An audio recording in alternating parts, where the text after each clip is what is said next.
Okay, welcome everybody. It's March, we've nearly got to the end of the financial year. What a year it has been. So today really is to give us all an opportunity to just think back on the last year.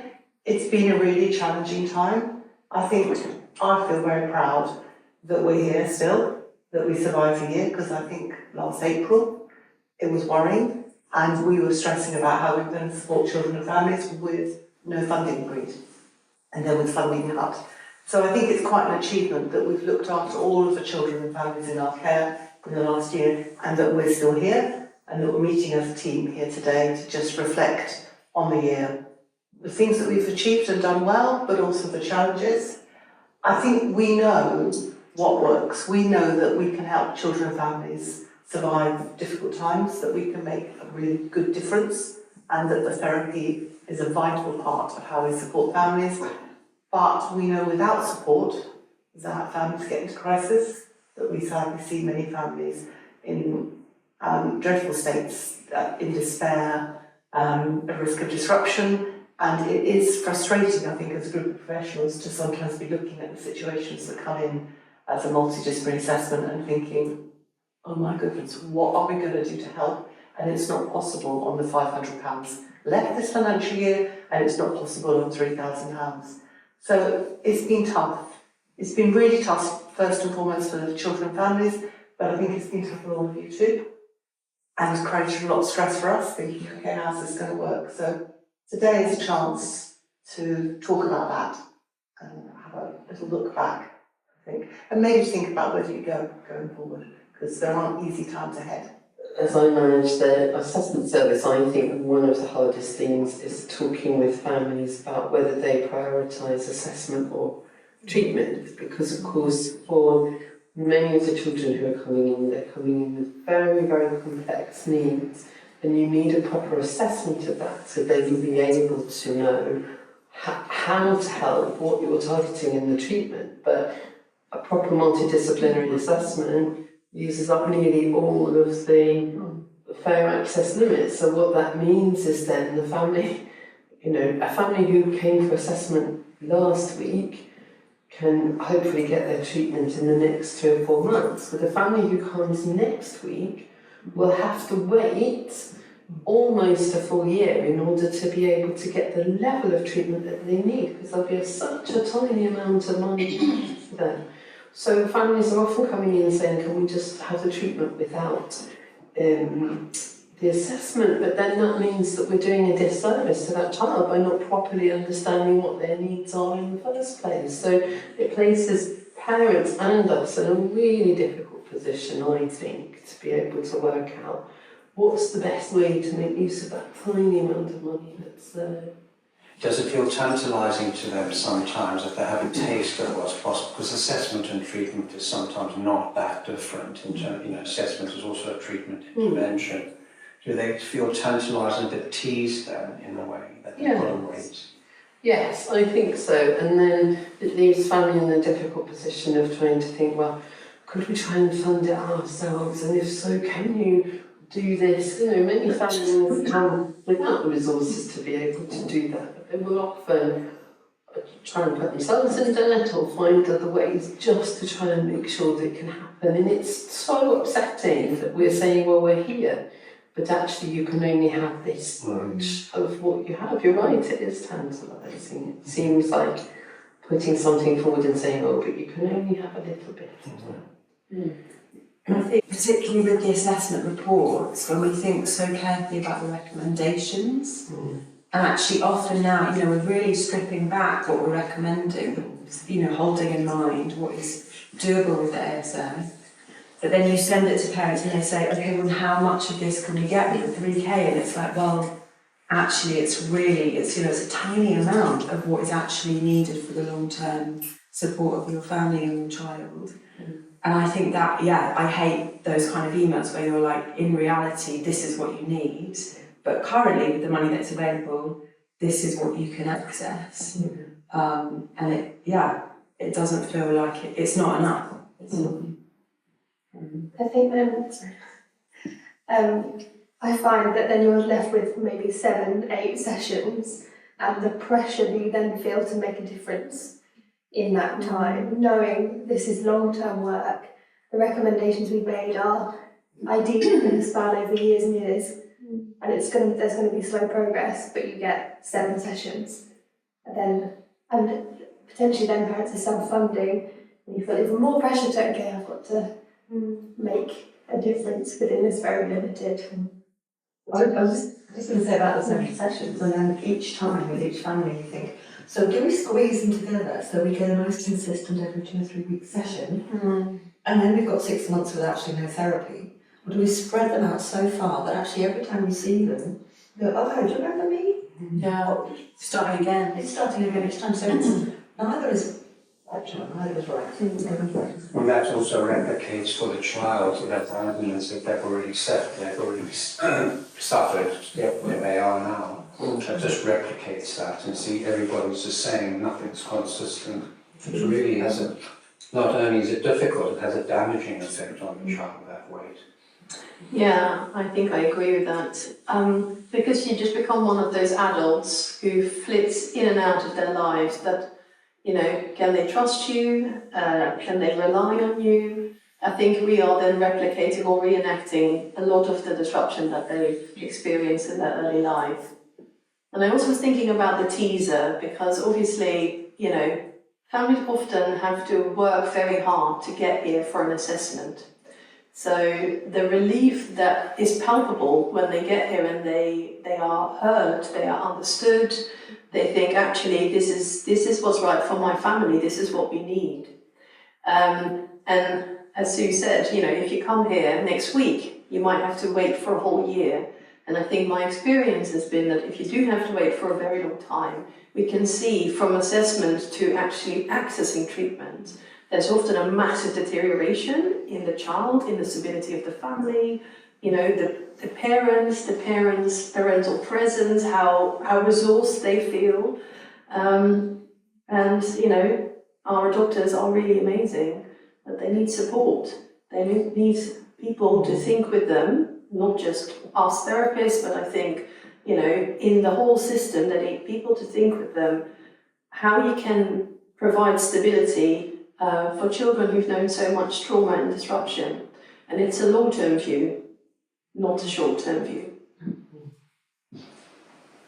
I think just to add to the frustration that comes with being constrained by an external source. So there's so many amazing clinicians that have got so many skills in this room, but quite often you're not able to do the work that you know would be so helpful for a family because you're constrained by funding and all these other things, and it's just a really frustrating feeling to have when you know there's so much that can be done and you're not able to do it, and that makes it hard. I don't know if this is happening, which I think it is in some way in physical medicine, that you go for an MRI, you can't start treating for a cancer until you've had the scans and the tests and all that, so, you know, assessment and treatment. Imagine then you say, yeah, you've got it, but actually you need 6 courses of chemotherapy, but you can only have 1. I mean, it's just outrageous, and then this the same sense of outrage should be linked to mental ill health as well as physical health. There should be no difference, but there is treated in a different way. Absolutely. It's sort of mirroring wider systemic, wider frustrations in lots of different systems, not just us, isn't it? It is, I think, you know, my experiences with the children families where, for example, with TAMS, it might be a 1.5 year wait, 2 year wait before they're assessed, and then again offered 10 to 12 sessions.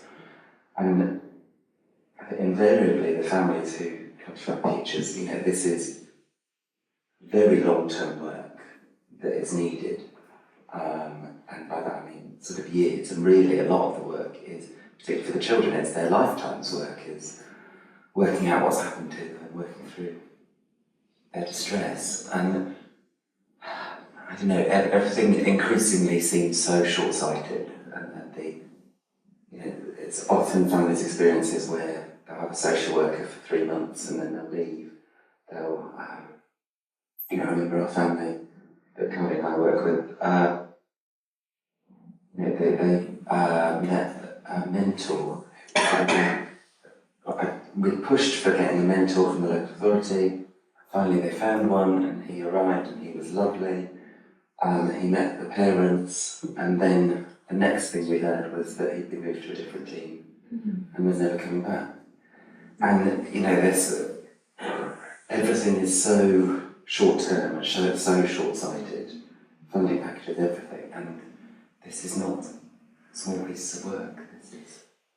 And I think it's worth recognising then, isn't it? Because obviously mainstream mental health services are often working with children with difficulties, but who have at least the basis of some security of attachment or some background history where they can, you know, trust that adults will be predictable and reliable.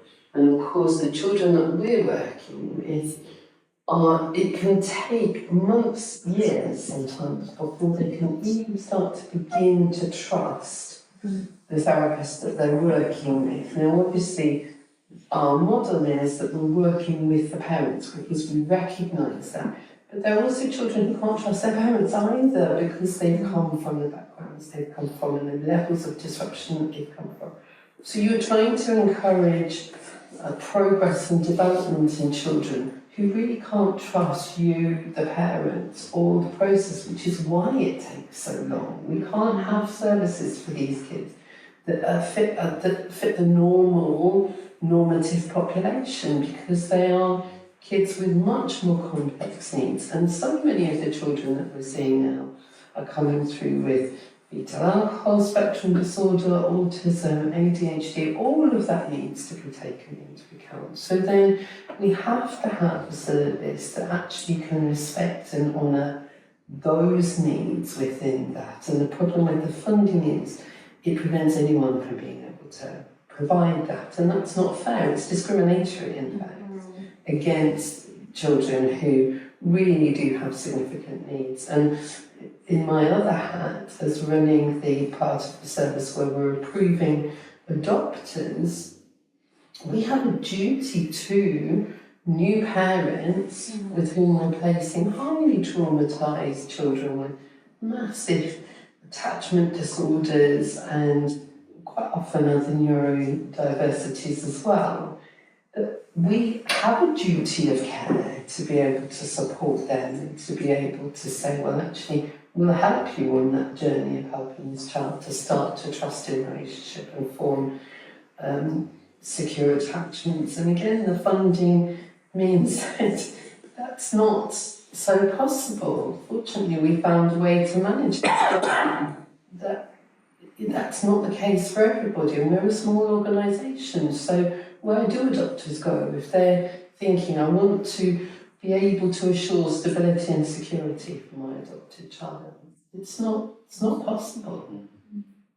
I think just to add to that, Sue, I mean, it's a very hard conversation to have and to think back on actually how families are struggling and how we're struggling to provide level of support. But one of the things to celebrate about the last year, which I have a question mark about too, is we were very lucky to have a generous donor come forward, Geraldine, who has supported families. It meant that the families in treatment with us didn't have a gap, that they were supported even though there was sort of chaos last April, May, June time. And that same donor is now supporting our new placements and underwriting a year of up to £5,000 of therapy for each child, which is incredible that someone is so generous, so thoughtful, so committed and is prepared to give us that amount of funding to help families. I mean, fantastic. It's been amazing for our families, made a huge difference. But the question mark for me is, but really, are we building a system that is dependent on somebody's goodwill and funding us to do that? I mean, I'm glad that we have it and it has made a difference and it's sort of why we're still here and why we're still providing our services, but this isn't right. This isn't what should be happening, that we have to rely on that sort of generosity. So it just leaves me thinking, well, what's happening in the system as a whole? That it's falling apart to the point where actually it's going to come down to, can you get a donor? I mean, I think I've said on quite a number of different forums, I've said how things have changed. You know, Family Futures was set up in 1998 in response to the fact that there was no concept that there should be post-placement support. that you took a baby, you placed it in a new family, and the baby was fine. It was recognised in the 90s when families were shouting out, screaming out, this is not working. We need more parenting groups, peer support. This is not sufficient. It's what Adoption UK at that point was up in arms about. So we were set up in response to that cry from parents saying we need help. We established a service whereby local authorities would fund us to provide post-placement support and intensive levels package. You had to be in crisis, which I still think isn't quite right. You had to be at the edge where you were really struggling with those serious concerns, or pre-adoption order. And then the ASGSF came along and it changed everything.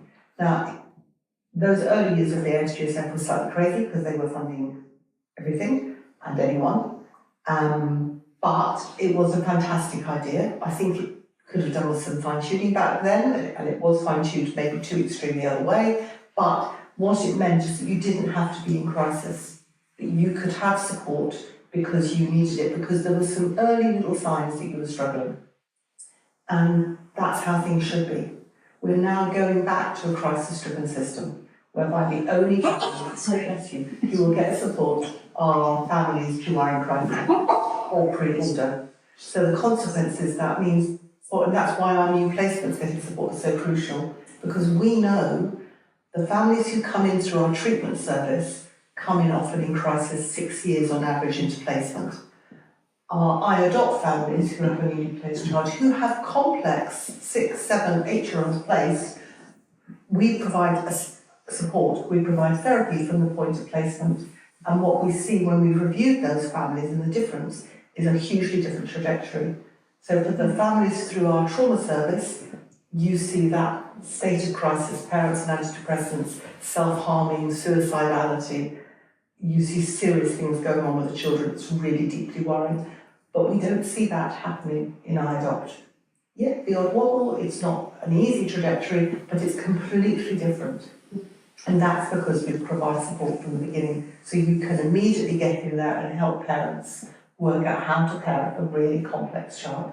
Now, what we're going back to is you will have no access to anything once the ASGSF goes, which basically looks like it's going in 2 years' time. New placements will not have support. Oh, they'll get parenting groups and they'll get peer-to-peer support, which is helpful. I'm not saying we shouldn't have those, but it is not the solution.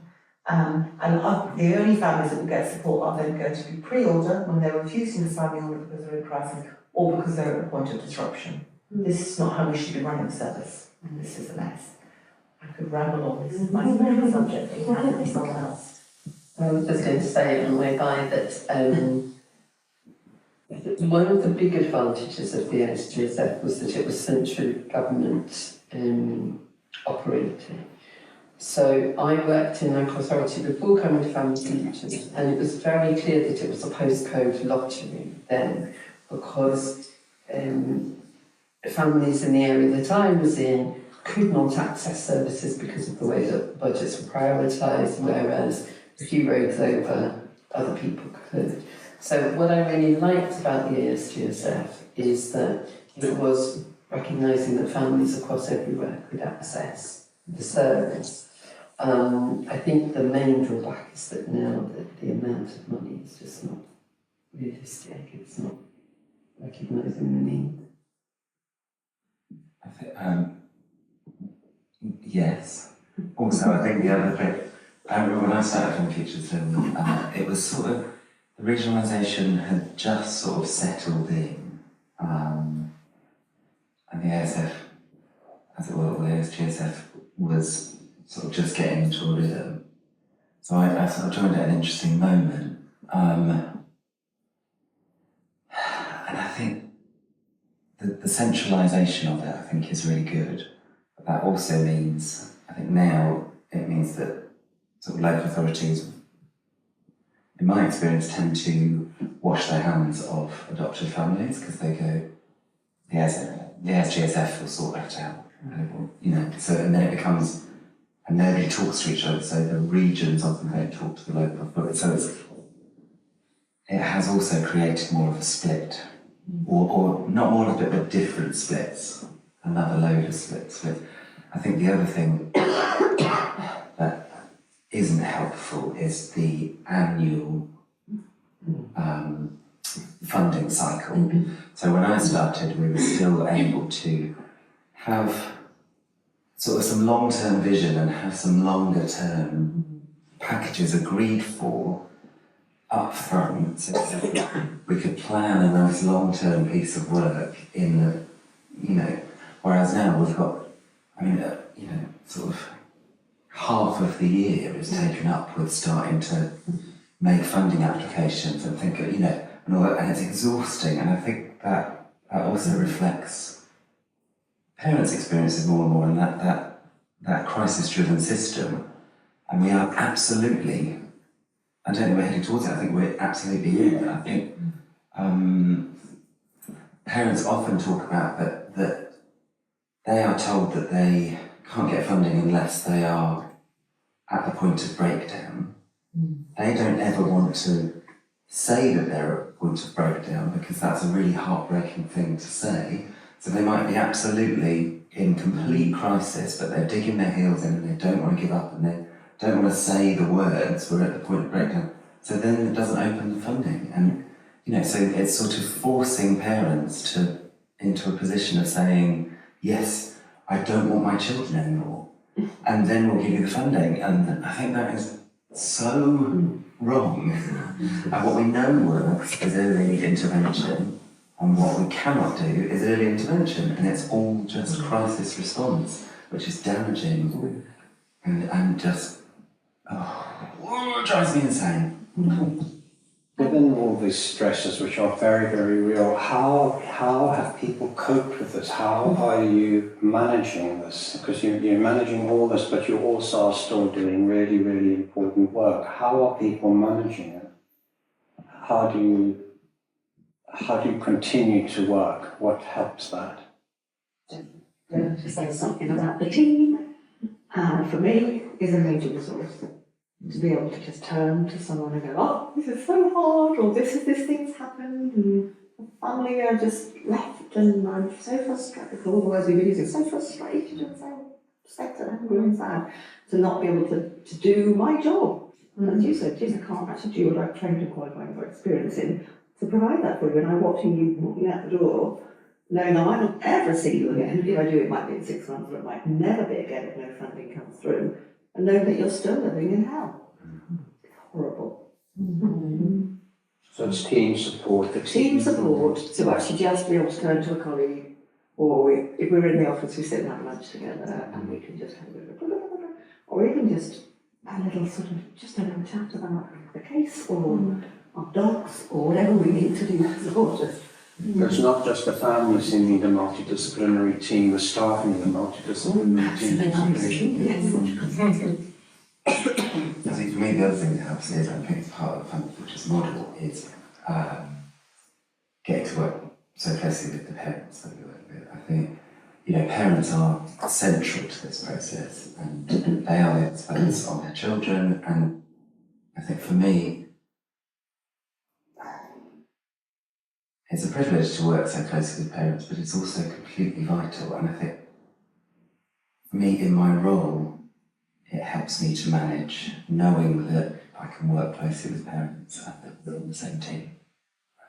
And there's no way that parent groups could replicate the type of work that you're doing. No, There's just no way.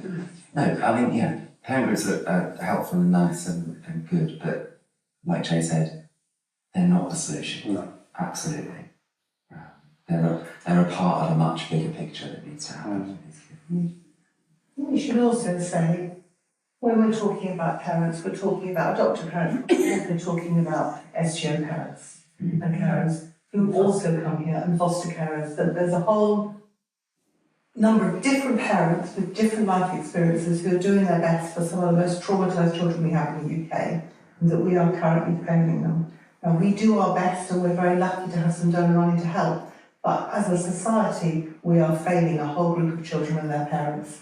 And all of these parents, whether you're a foster carer, an SGO parent, a kinship parent, or an adoptive parent, you need support, because actually parenting children who are traumatised is hugely challenging, and that it is failing the children and it is failing these parents. That's why we felt we couldn't continue with iAdopt without that underpinning of funding, because how immoral would that be to say, oh yes, take these children, oh sorry, there's no funding, you're on your own.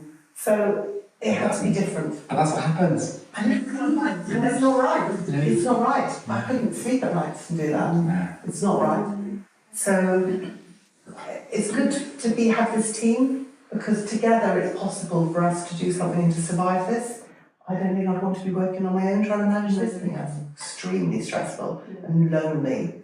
And I think the parents and the carers and the brave families that we work with are extraordinary, and that's why we keep fighting. That's why we keep doing what we're doing. And the short-termism applies in the same way, because the costs of not doing it will be so much higher. I mean, the level of prison population of those children who are being in care is extremely high. Yeah. Or mental health breakdowns, the cost of inpatient treatment, it doesn't bear any resemblance to the cost of prevention. Yeah. But it's so short-term in the way it's thought about.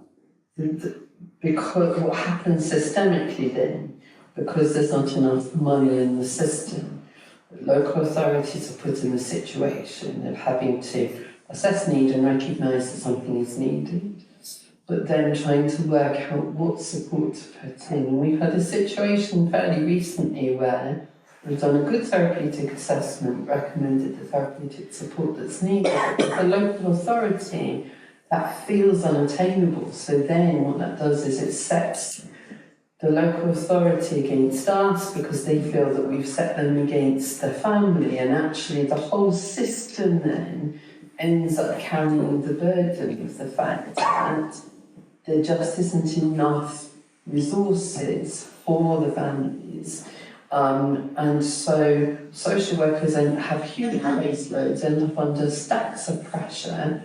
It's very often, once children are referred here, then the case has to be closed. So we're not in a position where we can build a working relationship then with the social workers, which actually would be far more beneficial to the children, because then the network around them is more coherent and put together. But then again, local authorities are struggling hugely under the pressures of not having enough resources as well. So ultimately, the child suffers because of the whole systemic difficulty in making sure there's enough resources for everybody. But there's a choice that's been made by government to prioritise other things over the needs of the most vulnerable children in the population. Absolutely. That's a choice. Absolutely. To say it's not a choice is just delusional. It's a Absolutely. choice. I'm also aware that we are absolutely fighting our little corner, whilst everyone else is fighting their corners as well. And I think it's really important to remember, we've got local authorities going bankrupt, we've got children's social care services falling apart, we've got CAM services, everyone is fighting their little corner. And like you say, choices are being made, but children are losing out in the middle. I'm just thinking, do we need to somehow end on a positive note? Maybe that's not reality in the situation we're in, but I think, we're all sitting here together. We're all thinking about this together. We've survived a very challenging year together, and we're heading into next year, as ever, optimistic, hopeful that things will change, hopeful if we keep advocating, and with a lot of children and families that we've done our best by. And I think that's as good as we can manage. Sometimes if I think about the whole world and the whole country situation, it's too overwhelming, and I just think, I'm not powerful enough to do anything. The only bit I can do anything about is do my best by the children who live here, and by you guys. And I think that's the way of keeping sane in the middle of all this craziness. So thank you all, and it's good that we're released together.